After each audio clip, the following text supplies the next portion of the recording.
Hello. So today's presentation is going to be almost as much about C programming as it is about assembly. We're going to be talking about arrays in C and then how the corresponding assembly language what that looks like for array access. And in this presentation, we're going to talk about one-dimensional arrays. And then next we'll get into two-dimensional arrays, which are quite interesting and how they're stored has some other ramifications that we'll see later. But let's start with 1D arrays. And after this presentation, you'll be working on the activity called 7-arrays, the folder 7-arrays. So the topics that we're going to be looking at are in section 3.8.1 and 2 of your book. And we're going to start this time with 1D arrays. Next time, 2D arrays. We're going to be skipping the other chapters of, other sections of chapter 3, except for 3.10.1, which I have already referenced to you as an interesting little section that talks about pointers. However, there is a somewhat significant error in section 3.10.1. And so be sure you refer to the list of textbook errors that I provided on Moodle. Now, so what this means is there are other parts of the C language that enable us to create data structures. They're called structures or structs. And we're going to be skipping that, and we're also going to be skipping how floating point numbers are used in assembly language because this gets fairly complicated too. And at this point, it'll be good just to move on and talk more about the memory hierarchy, which is a later chapter that we'll be getting into fairly soon. Okay, so what I want to do is remind you of this example. So in this example, we were using a function which was accessing every element of the array called int array here. And you remember we were pointing out that if we use the name of the array and we pass it as a pointer here, that is in RDI for this particular function because it's that single argument there, and it's the same thing as the address of the 0th element. And then this nomenclature here was what really dealt with accessing every element of that array. RCX was like an index into the array. And the 4 here is because integers are 4 bytes long. And so this was one example where and I was using it to show how why we have these addressing modes. Now that we know we have these addressing modes, let's look at a few more examples of this and see that this pattern prevails throughout different C code examples where we're indexing arrays. So now let's recall exactly how arrays are declared. At least one way they can be declared in C is like this. So we can have a type, and then the name of the array and the length of that array.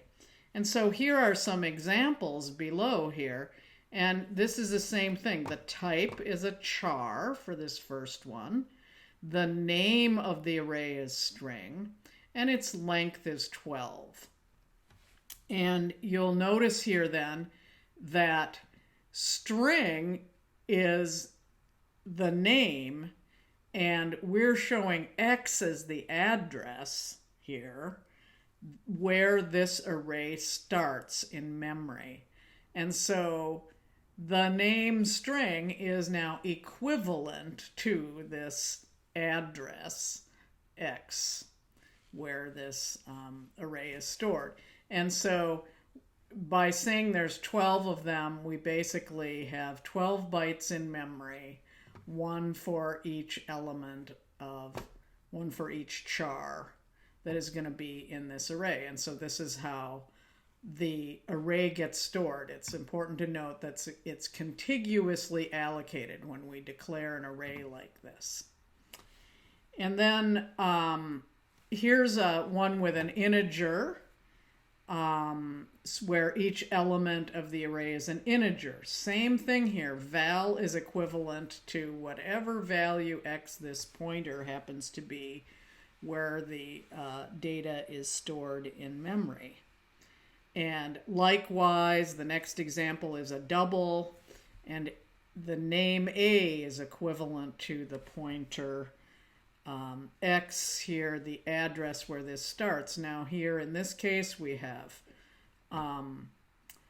sections that are 8 bytes long because doubles are 8 bytes long. So the 0th element is here at X. The first element starts at X plus 8, and the second element starts at X plus 16. And then the last one here is an array of pointers to chars. Not chars, but pointers to chars. That's what this star is for here. In this case, we're declaring this array P to be pointers to chars. And so that means that we have 3 of them. Each pointer is 8 bytes long. And so that would be how these pointers would be stored in memory. And P, once again, is still equivalent to an address that is the 0th element that contains another pointer. In this case, this array of pointers, this value is going to be different than whatever this one is. Okay, so this is a general idea. We contiguously allocate 1D arrays in memory in this form, and how many elements are in them is determined by this number inside the square brackets when we declare it, and how big it is determined by the size.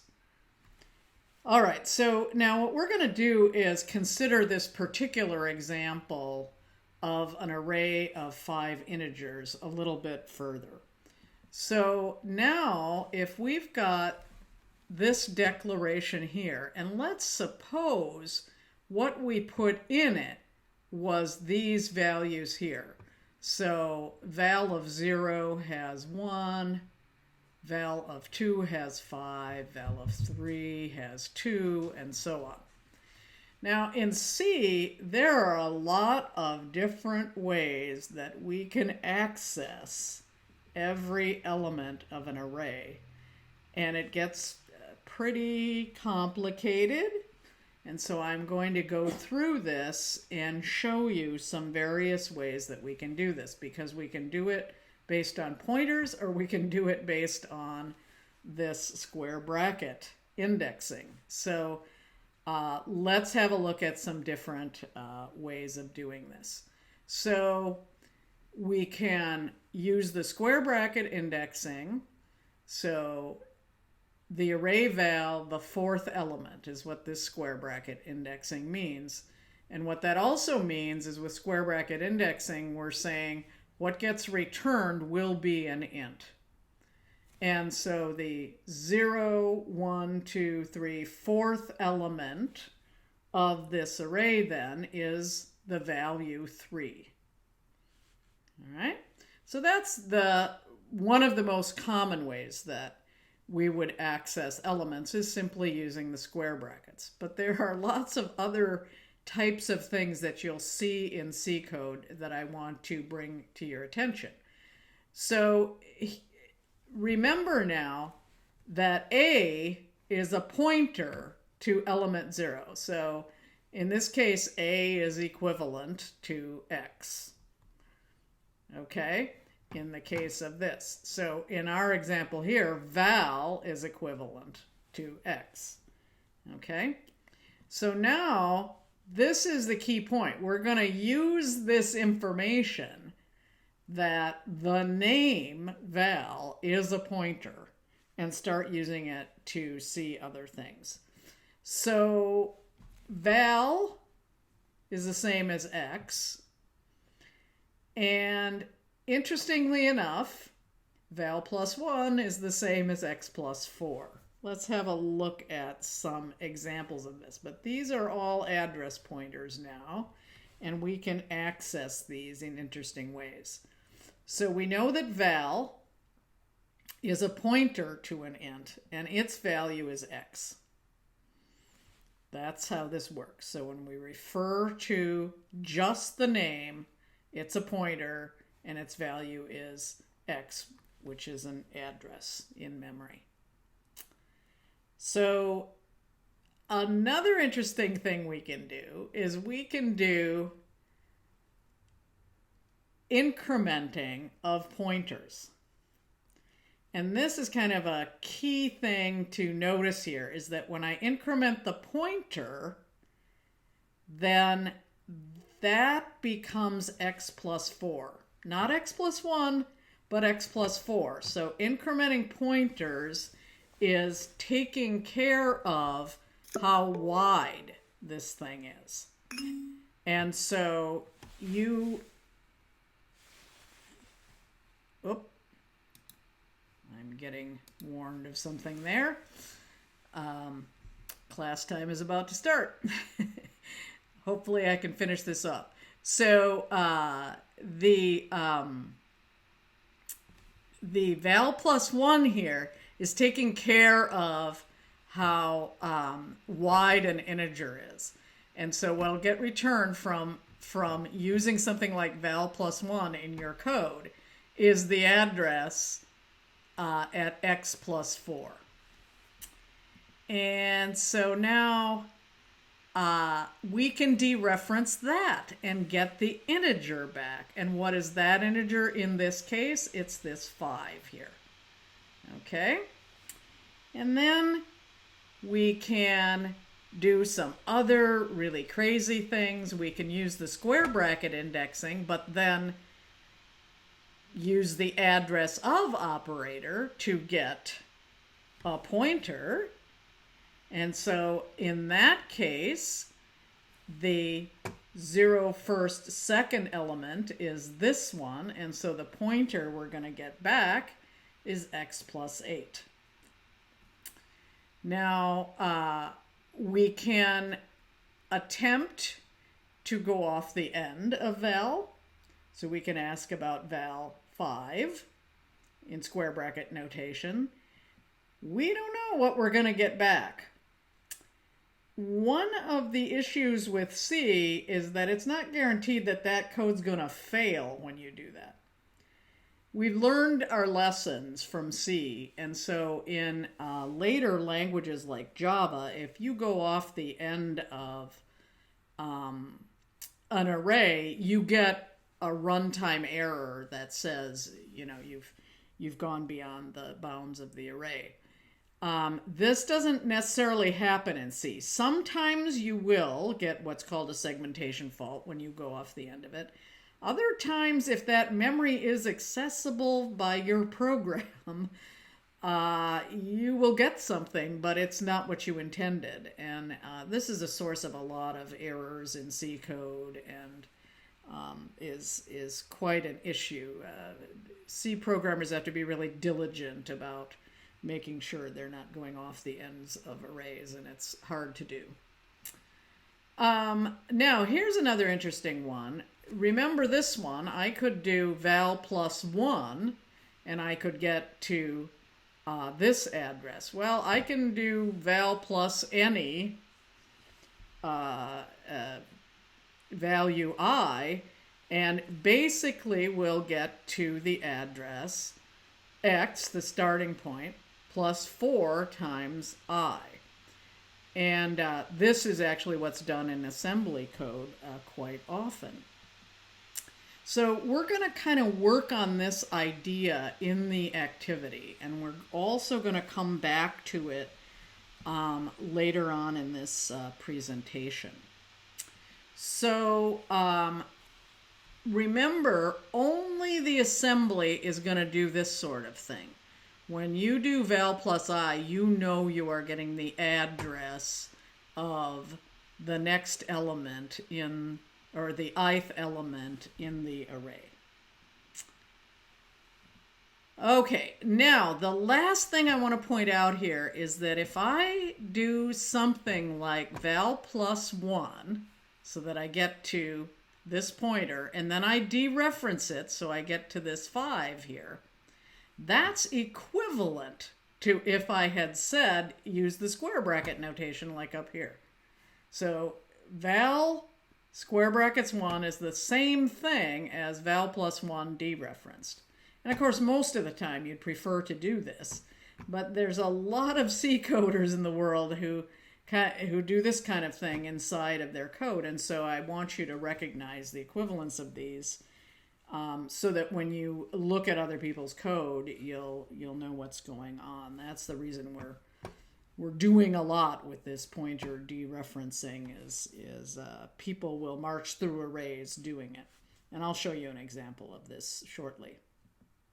Okay, so here's an example where we've used a type def to declare an array of ints of length zlen, which happens to be 5. And then we've declared 3 different arrays, each of which has 5 integers in it.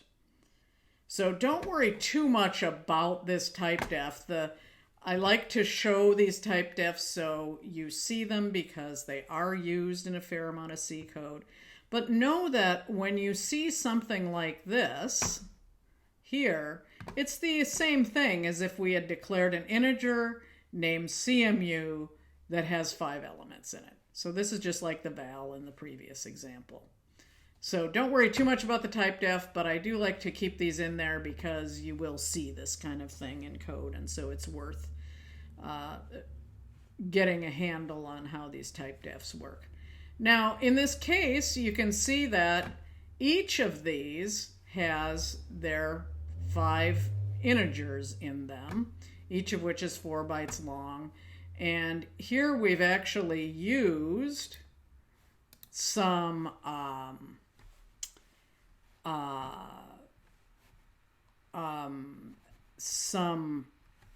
values for the actual addresses, just made them up.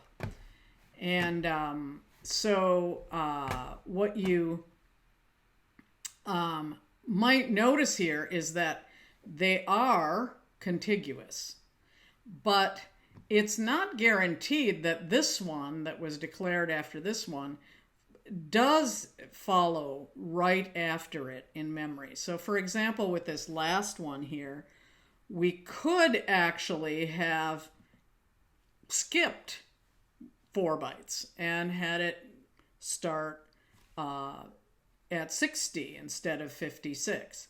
And so just notice that it's not guaranteed that these things are going to be successive. Now, let's look at this example here. Here is a function called getDigit. And we've sent in this array of ints. And so remember, this is the same thing as if we had done int zipdig zlen, right? So it's the same thing as if we had put this right here. Okay? And then its name is z, and then a digit. And so all we're doing is returning the digit element of z. So this is the square bracket notation. And so in order to do that, you see what's happened here is that RDI has z, And RSI has this array index called digits. Each integer is 4 bytes. So to get to a particular index, this is the equation that we need. We need to go 4 bytes times the index plus RDI. And so you notice that is what's right here. So the idea here, Z is pointing to the first element, and that is in RDI. And so then this is setting up how we access the memory. And those are pointers, so you remember those should be in 8-byte registers, so you will always see these as 8-byte registers. The value that's being taken from memory is an integer, so that's why it's going into EAX here. And of course, we create, make sure that this index is long enough because it was declared an int here, so we actually are widening it to 8 bytes so that it can be used down here with this command. All right, so this is the idea. We can get at any element with this basic array, basic indexing pattern. Now, you remember I told you that accessing any element in an array using square bracket notation, which is the example we just saw, is equivalent to doing it this way. So now what that means is that if we had code like this, which is what we just looked at, there is an equivalent type of code. So this one's using the square bracket notation. There is an equivalent code which looks like this. And what's happened is, instead of declaring the Z to be an array this way, we've said, okay, Z is a pointer to the first element in the array. Okay? And so that's what's happening right here, is we've changed to int star notation, but it's equivalent to this notation. So this int star notation is now equivalent to having done it like this. And so this square bracket notation here for accessing an element is the same thing as if we had said Z plus that index and then put that in parentheses and then dereferenced it. So it's the same as this. So these two functions are identical at the assembly level. And so just to finalize that, here is that same one where we're using a pointer to the array, and this is the access of the value at the digit index of the array.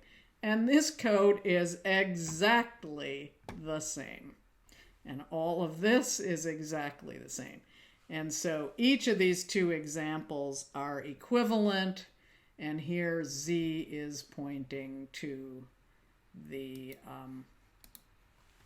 actual first 0th element, and then this is the same way of accessing. So it's just the same as using the square bracket notation.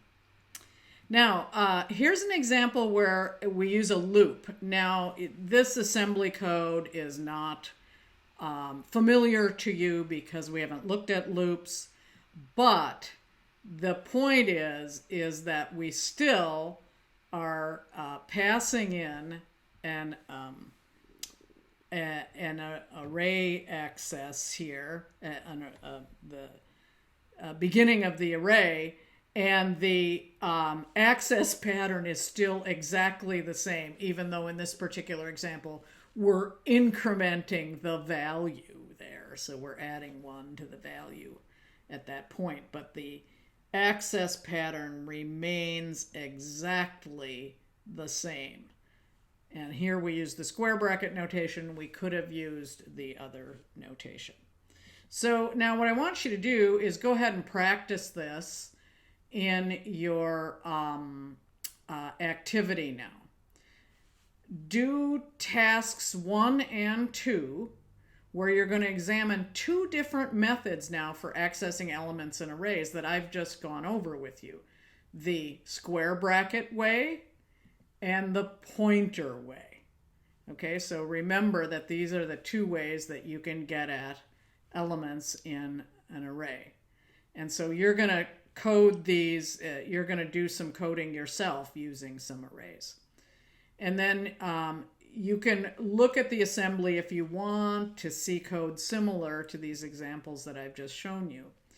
And then the other thing to note is that it's probably useful to go look at section 3.10.1 to if you're still having a little bit of trepidation about pointers. Also look at my error that is in that section. And then there's also some other references online. There's a C reference book in the section of Moodle called References. And there's a section in there on pointers that's really, really good. That reference book, the original authors graciously placed this online for free. It's a fairly good C book, and so it's worth it to go look at that. They have a very nice section on pointers, so that you can wrap your head around this if what I'm presenting is still a little bit confusing. Okay, go off and try that activity, 7-arrays.